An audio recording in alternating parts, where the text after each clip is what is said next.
चाप्यक्षरमव्यक्तम् तेषां के योगवित्तमाः। श्रीभगवानुवाच मय्यावेश्य मनो ये मां नित्ययुक्ता उपासते श्रद्धया परयोपेताः ते मे युक्ततमा मताः। ये त्वक्षरमनिर्देश्यम् अव्यक्तं पर्युपासते सर्वत्र गमचिन्त्यं च कूटस्थमचलं ध्रुवं सन्नियम्येन्द्रियग्रामं सर्वत्र समबुद्धयः ते प्राप्नुवन्ति मामेव सर्वभूतहिते रताः। क्लेशोऽधिकतरस्तेषाम् अव्यक्तासक्तचेतसाम् अव्यक्ता हि गतिर्दुःखम् देहवद्भिरवाप्यते।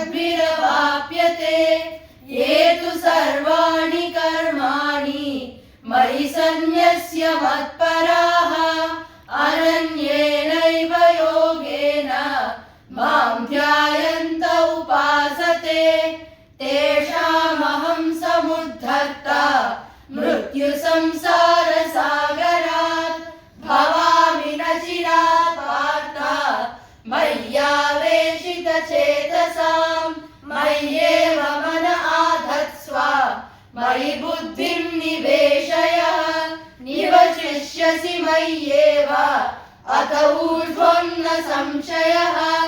अथ चित्तं समाधातुं न शक्नोषि मयि स्थिरम् अभ्यासयोगेन ततः मामिच्छाप्तुं धनञ्जय। अभ्यासेभ्य समर्थोऽसि मत्कर्म परमो भव मदर्थमपि कर्माणि कुर्वन् सिद्धिमवाप्स्यसि।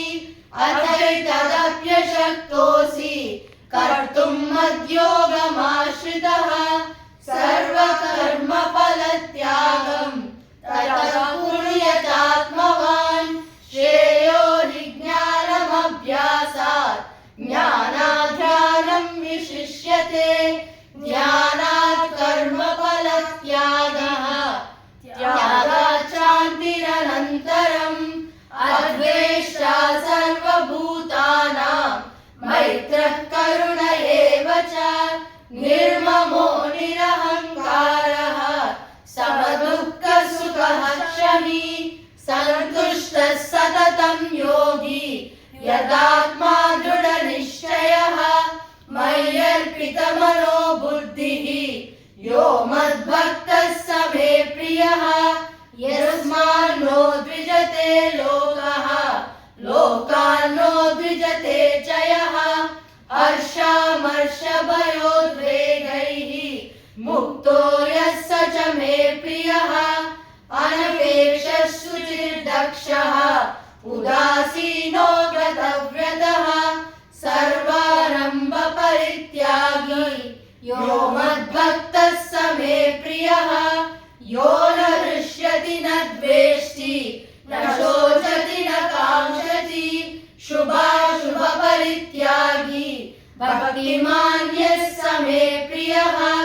समशत्रौ च मित्रे च तथा मानापमानयोः शीतोष्णसुखदुःखेषु समः सङ्गविवर्जितः। तुल्यनिन्दास्तुतिर्मौनी सन्तुष्टो येन केनचित् अनिकेतस्थिरमतिः भक्तिमान् मे प्रियो नरः। ये तु धर्म्यामृतमिदं यथोक्तं पर्युपासते श्रद्धदाना मत्परमाः भक्तास्तेतीव मे